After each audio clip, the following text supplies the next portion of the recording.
What's going on, YouTube? It's your boy Lonnie Reacts, and today we back with another reaction video. Now, this one gonna be a little different. This video titled "How Good Was Michael Jordan Actually?"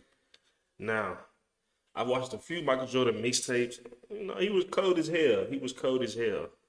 But I'd love to see some more, and maybe this video gonna show me some more. So, as usual, I don't really got too much to say. Let's just jump into it. Michael Jordan scored 50 points or more in the playoffs 8 times, more than Kobe, KD, LeBron, and Wilt combined.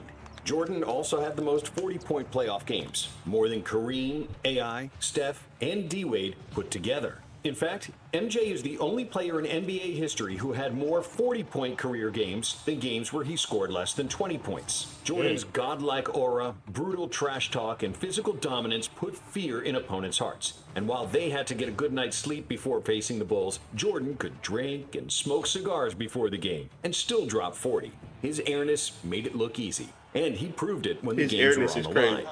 Game on the line, who would take the last shot? Me. 28 times Jordan scored the game-winning shot, including 7 game winners in the playoffs. And MJ wasn't just a scorer. He had the most first-team all-defense selections ever with 9. He's the all-time blocks leader by a guard and has the most seasons with over 200 steals, with 6. In 1989, when the Bulls lost their starting point guard, Coach Doug Collins made Jordan play the point, and he notched 10 triple-doubles in 11 games, averaging 30 points, 11 assists, and 9.5 rebounds per game. Between 1991 and 1996, MJ played 13 consecutive playoff series, where he averaged more than 30 points per game, retiring with 6 rings, 5 MVPs, and a 6-0 record in the final. But despite his seemingly invincible legacy, Jordan did have some weaknesses. MJ led the NBA in field goal attempts 9 times during his 13 years in Chicago, and he was a bit of a ball hog, especially in his early career. Jordan also had some bad playoff games, and he certainly wasn't the most pleasant teammate. So, how good was Michael Jordan actually? And is he really the GOAT? To answer that, we'll start with his genetics and God-given talent. Michael Jordan was supposed to be short. Nobody in his family was taller than 5'9", and as a high school sophomore, Michael was famously cut from his varsity basketball team because he was only 5'11". It sounds sad, but it's true. However, the Jordans were blessed with supreme athleticism. Just look at Michael's older brother Larry, who could dunk at 5'8". So when an unexpected growth spurt pushed Michael to 6'6", he became unstoppable. By the end of his high school career, Jordan was averaging 27 points, 12 rebounds, and 6 assists. But despite his unreal speed and athleticism, young MJ was still an unpolished gem because he really only played 2 years of high school basketball. As a freshman at UNC, MJ averaged a modest 13 points, 4 rebounds, and 2 assists per game.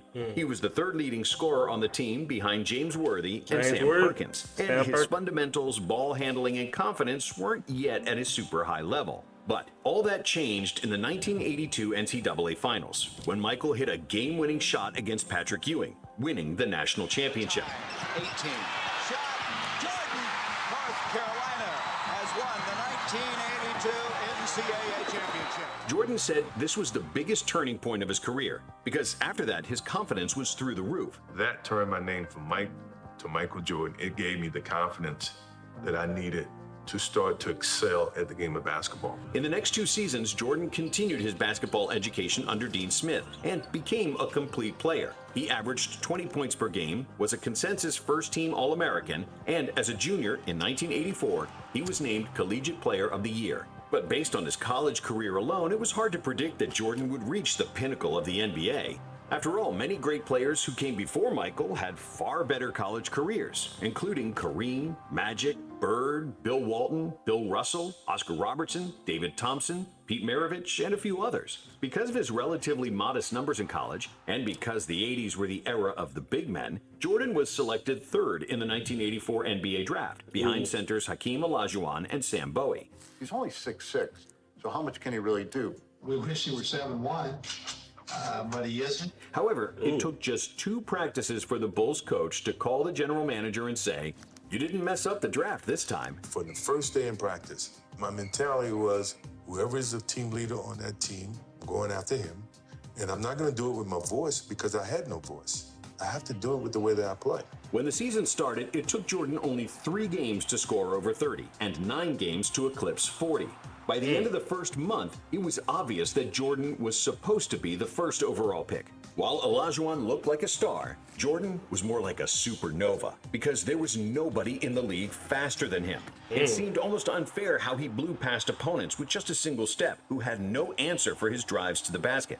On top of his speed, Jordan was also the most athletic player in the NBA with an unmatched vertical jump and hang time. When he drove to the cup, it looked like he was a fighter jet, and his quickness served as a runway for his vertical takeoff. When MJ raised up for a jump shot, it seemed like nobody was ever guarding him because the laws of gravity didn't seem to apply to Michael. Defenders could jump at the same time, but as they would inevitably fall down, Jordan would continue to float in the air and shoot completely unbothered. How's the transition been from college to the NBA? Well, I think it's been pretty easy. Thanks to his high-flying feats and insane dunks, Jordan quickly became the most popular player in the NBA. So it only made sense that in 1986, he got voted to the All-Star game, despite playing just 3 games up to that point due to an ankle injury. And that same year, in the playoffs, he set a playoff scoring record with 63 points against Boston. But it was an incredible playoff performance. I've never seen it before, and I had never seen it after. That wasn't Michael Jordan out there. It was God disguised as Michael Jordan. As if MJ wasn't doing enough already, in 1987, MJ led the NBA in scoring with 37 points per game, which was and remains the 5th best scoring output ever, behind only Wilt's insane scoring feats of the early 1960s. I just want the franchise and Chicago Bulls to be respected as a team. It's very hard for something like that to happen, but it's not impossible. Meanwhile, Jordan was miserable. Despite all the fame and individual accolades, he was always losing. In his first 3 seasons, MJ only won 1 playoff game, despite being the best player in the league. But after the Bulls GM Jerry Krause drafted Horace Grant and Scottie Pippen, his life would change forever. In 1988, MJ averaged 35 points on 54% shooting, with 6 rebounds and 6 assists, winning his first career MVP. Because he also led the NBA in steals with 3.2 plus 1.6 blocks per game, Jordan won the Defensive Player of the Year. And he is still one of only 5 players ever to win Defensive Player of the Year and MVP. And after the 1988 dunk contest against Dominique Wilkins, which is considered by many to be the best of all time, some people already started calling him the best player they have ever seen. That's got to be a 50.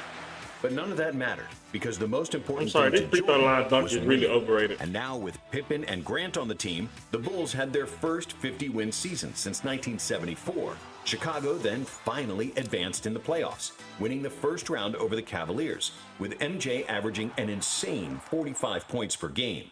However, in the second round, a more experienced Pistons team defeated the Bulls pretty easily, Is it the bad 4 boy games to Pistons? 1. It was proof that individual greatness doesn't translate to playoff wins, a lesson Jordan had yet to learn. But that didn't make him any less entertaining to watch.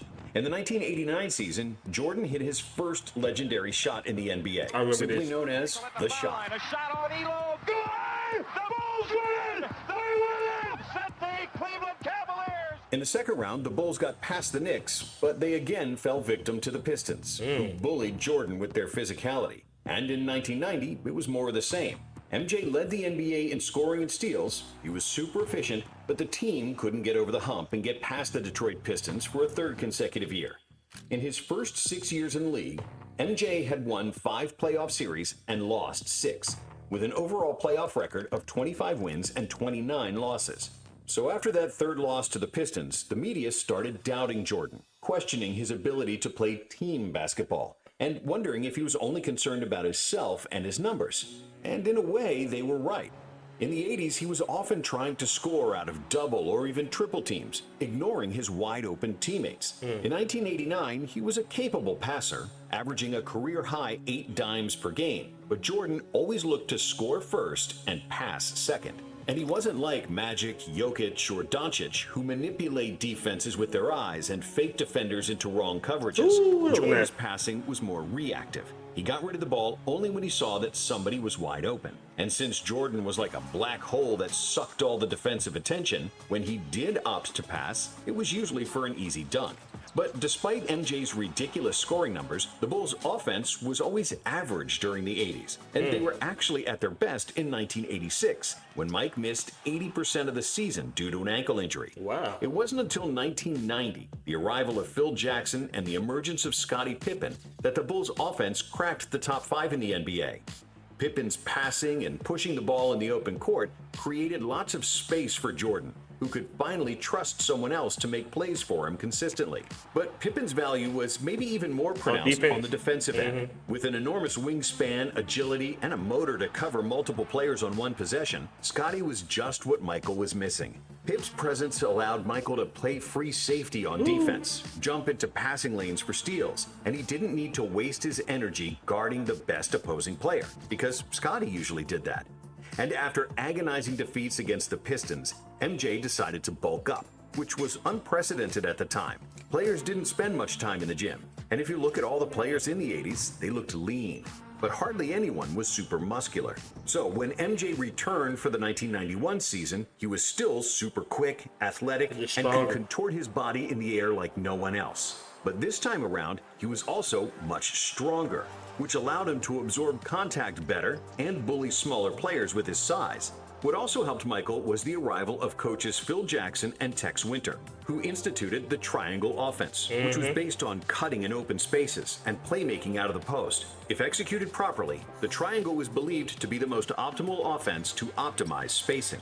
MJ didn't have to bring up the ball all the time and force his shots, and he was receiving the ball closer to the basket, where he'd bully smaller defenders and dominate like never before. Even though Jordan was phenomenal from the moment he stepped into the NBA, in 1991, he was at his best, and he won his second MVP award. The 91 Bulls had the best offense in the NBA, and they crushed the opposition in the Eastern Conference. They swept the Knicks, beat the 76ers in 5, and then finally got their revenge against the Pistons. This time, it wasn't even close, as Detroit was on the decline after 3 straight NBA Finals trips, while the Bulls were ascending. MJ swept Isaiah and the Pistons, who famously left before the final buzzer of Game 4, refusing to shake the Bulls' hands. We finally got over the hump of the loser's mentality. We were starting to become a winning franchise. And, you know, the sky was the limit. But in the NBA Finals, another legend awaited. Magic Johnson. And it seemed like the 5-time NBA champion still had the upper hand when the Lakers defeated the Bulls at home in Game 1. That is, until Phil Jackson made the adjustment to have Pippen guard Magic, which turned the series around. And in Game 2, Jordan dazzled the world with another iconic move, switching hands mid-air to score an acrobatic layup. I'm sorry, but the Bulls won the next 4 games, and at last, the championship. Jordan's hunger for an NBA ring was finally satisfied. Throughout the playoffs, MJ averaged 31 points, 8.5 assists, 6.5 rebounds, 2.5 steals, and 1.5 blocks, shooting a career-high 56% from the field. What I'm learning, this nigga could have probably had like 11 assists if he just passed them. By far. And the 1992 season was a continuation of peak form for Jordan and the Bulls. Another scoring title with super efficient shooting, first-team all-defense, and another MVP for his airness. The Bulls once again had the best offense in the NBA and won a franchise record 67 games. Chicago reached the finals against the Trailblazers, and the media pushed the narrative that Clyde Drexler was better than Jordan, because Jordan is not a good outside shooter. So MJ responded by nailing 6 threes and 35 points in the first half of Game 1, which was a finals record for both threes and points in a half, in what will forever be remembered as the Shrug Game. And even though Portland tied the series at 2 apiece, the Bulls were just Jordan said he was and going they won the series in 6, with like MJ averaging 36 points in the finals. After the second finals and the Dream Team experience in Barcelona, Pippen and Jordan came into the 93 season with an empty tank. The Bulls weren't as dominant in the regular season. But even though he was tired, MJ still led the NBA in scoring, which was his 7th scoring title in a row. And he also led the league in steals. Chicago made it to a 3rd consecutive finals, where they faced league MVP Charles Barkley and the Phoenix Suns, the best team in the regular season. Barkley was also the best player on the Dream Team. And when he won the MVP, many people believed that he could be an even better player than Michael, which pissed off Jordan. But because of the Suns' inexperience and Barkley's nasty elbow injury, the Bulls won the first 2 games on the road, and it seemed like it would be smooth sailing to the next title. However, the Suns weren't going away that easily. They won games 3 and 5 in Chicago, and they could have won game 4 too, if it wasn't for Jordan. That motherfucker would not let me win that game. Who buried the Suns with 55 points, the second highest scoring game in NBA Finals history. And Michael just outplayed me. That was probably the first time in my life that I felt like there was a better basketball player in the world than me, to be honest with you. After 5 games, it was 3-2 for the Bulls, but the remaining 2 pretty games sure that was would like be best played in friends. Arizona. In Game 6, the Suns had the lead throughout the fourth quarter, but Jordan kept the Bulls in the game, and everybody expected Jordan to take the final shot to tie the game. But MJ wasn't the same stubborn player as before, and he gave up the ball early to set up an open shot for John Paxson.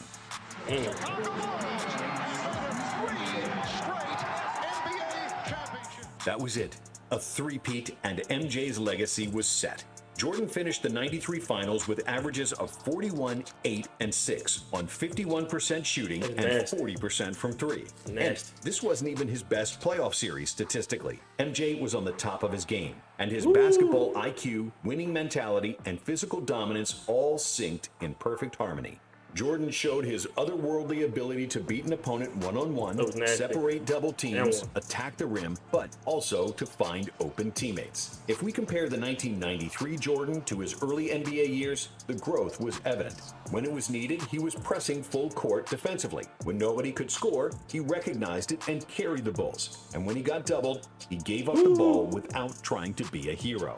In terms of basketball skills, Jordan was physically a much stronger player, who became a master of footwork and post-up game. When he reached the desired position with his back to the basket, he'd turn and stay in the air for what felt like an hour longer than his opponent, only to hit a patented turnaround jumper clean as a whistle.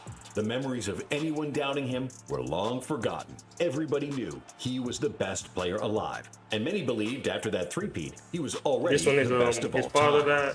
My love for this game is strong. I'm going to be here as long as my love is strong, Jordan told reporters after the finals in a champagne-soaked locker room. However, just 1 month later, his father was killed, and Jordan retired from basketball for a year and a half. The love for basketball was put on hold. I had him for 32 years, and he taught me a lot in 32 years. How many kids get that opportunity? Very few. In today's society, get the chance to spend that much time with their parents and get that type of influence. 18 months and a stint in minor league baseball later, and the itch for the game became too strong. So Jordan released arguably the most famous 2-word press release of all time. It came in a 2-word statement, which is now just begging to have a Nike campaign built around it. Quote unquote, "I'm back." And it didn't take Jordan too much time to show that he was still the god of basketball. In just the 5th game after his return, he poured in 55 points against the Knicks in the infamous double nickel game. But overall, MJ struggled with his shot, shooting a career-low 41% from the field. And it turned out that playing baseball for a year and a half took a bite out of his greatness. Even the best players need to practice. And in the second round of the playoffs against Orlando, things didn't go according to plan. Even though Michael averaged 31 points on 48% shooting, the Bulls weren't as strong inside.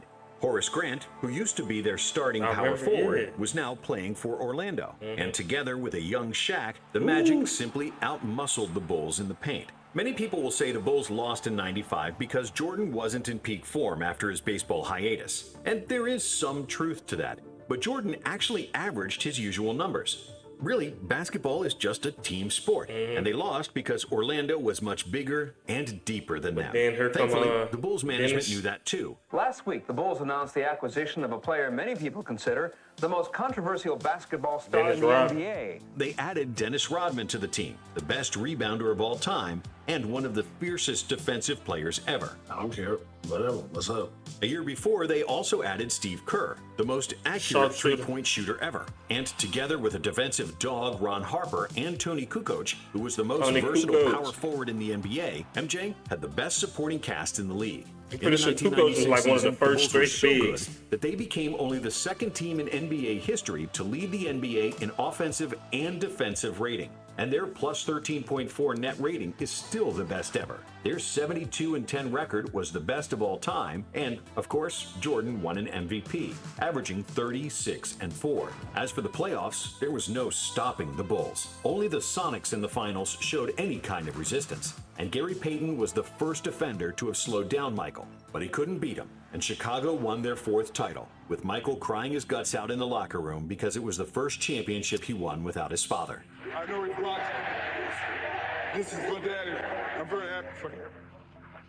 He's a voice of reason that always drove and challenged me. That's the type of father I have. Like a friend. Yeah, like a friend. And when the 1997 season started, the Bulls continued to rule the NBA. With 4 Hall of Famers, the most accurate three-point shooter of all time, and other excellent role players, no team could match up with Chicago. Running the triangle like a well-oiled machine, the Bulls dominated the regular season with 69 wins, and getting to the finals seemed like a walk in the park, as they only lost 2 games in 3 playoff series. But in the finals, it wasn't that easy, because they played the formidable duo of Stockton and Malone and the Utah Jazz. This series would be remembered by the infamous flu game, where Jordan suffered from food poisoning and had a fever before the pivotal game. I think that shit was on purpose too. Tied. But Jordan played through the illness and managed to squeeze every atom of strength to score 38 points, and the Bulls won 90-88. In Game 6, Jordan trusted Steve Kerr with the final shot, and Kerr hit a jumper for the win in the final seconds.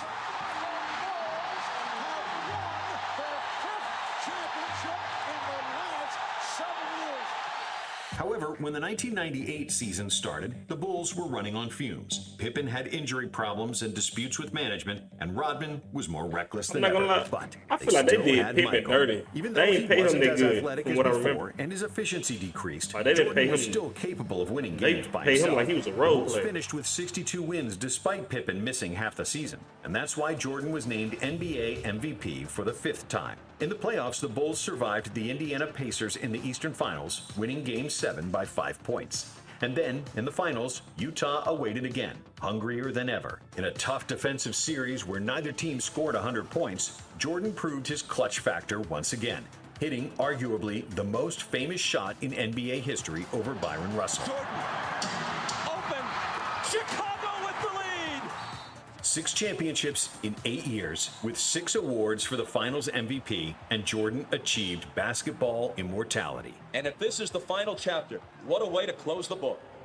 After 1998, Jordan retired for the 2nd time, which was the end of his prime, and we can sum up his career with the Bulls in 3 parts. The first part being between 1984 and 1990, when he was easily the most athletic player in the NBA, a scoring machine beating players with speed and leaving defenders stuck in the mud. But basketball is a team sport, and Jordan didn't have enough quality teammates around him, and those who he did have, he didn't trust. The second part was the first three-peat, when he slowed down a bit and wasn't going 100 miles per hour on every possession. MJ was then physically stronger, he became a master of all facets of the game, improved his shot, and started trusting his teammates. And then came the second three-peat, where the Bulls had the deepest and most versatile team in the NBA. The Bulls with Pippen, rookie Kukoc, and Kerr won 55 games in the 1994 season, and they played without Jordan, Rodman, and Harper, who was maybe the most underrated teammate MJ ever had. When they all got together in 1996, it was game over for the league. But having good teammates is essential to winning in the NBA, especially when you're past your physical prime. Jordan lost a chunk of his quickness during the second three-peat, but that's like when a Ferrari loses 100 horsepower. It's still faster than almost anything else on the road. And that answers the question, how good was Michael Jordan actually? Even when he wasn't at his best, Jordan was still the best player in the league. If you divide his career into 3 parts, each part would suffice for a Hall of Fame career. In his first 6 seasons, Jordan didn't win a ring, but he was the most electrifying athlete the NBA had ever seen, with unreal stats and winning all possible accolades. The first three-peat was Jordan at his best, showcasing a level of basketball that's rare and few, if any, have touched. And with his second three-peat, the Bulls won 72, 69, and 62 games in the regular season, and capped it off with 3 championship rings, losing just 13 games in 12 playoff series from 1996 to 1998. The only season of his career where Jordan wasn't the best player in the league was probably just his rookie season. Jordan was the best player in the world for over a decade, something that can be said only of 3 other players: Wilt, Kareem, and LeBron. But while Kareem's individual and team accomplishments are similar to MJ's, Jabbar wasn't the best player on his team for 3 of his 6 championships. And he only has 2 finals MVPs compared to Jordan's 6. Wilt's scoring numbers from the 60s were impossible to reach even for Jordan, but he only won 2 titles and was constantly losing to Bill Russell. And finally, there's LeBron, who might be the most complete basketball player ever. And due to his longevity, he is the statistical GOAT. But LeBron only has 4 titles and has lost 6 times in the finals, including the 2011 dud against the Mavs, where he played a catastrophic series that cost Miami the championship. And that's something that never happened to Jordan. And because of his decade of dominance, a 6-0 record in the finals with 6 finals MVPs, and the biggest impact on NBA popularity worldwide, it's hard to say that Jordan wasn't the greatest player to ever touch a basketball. Speaking of Jordan, we've got another video about him and Pippen. That was a good video, man. It was a really good video. I just learned a little something, man. That nigga Jordan was really cold. I can't even lie. Jordan was cold as hell. But as Nonstop said, LeBron is the most complete basketball player in history. So I think that alone just makes him better than Jordan. I don't think you can argue a basketball player is better due to rings, especially in a whole entirely different era. Because this era is just massively better than the 90s, the 80s, and the 70s. So I think Jordan was a really elite player, but I still got to give it to LeBron, man. I don't think we will ever see somebody like just that fucking skilled. Like when it comes to skill, like sheer talent, I don't think we'll ever see somebody like LeBron again. But this is a really good video, man. And if you liked it, please like and subscribe, and I'll see y'all next time.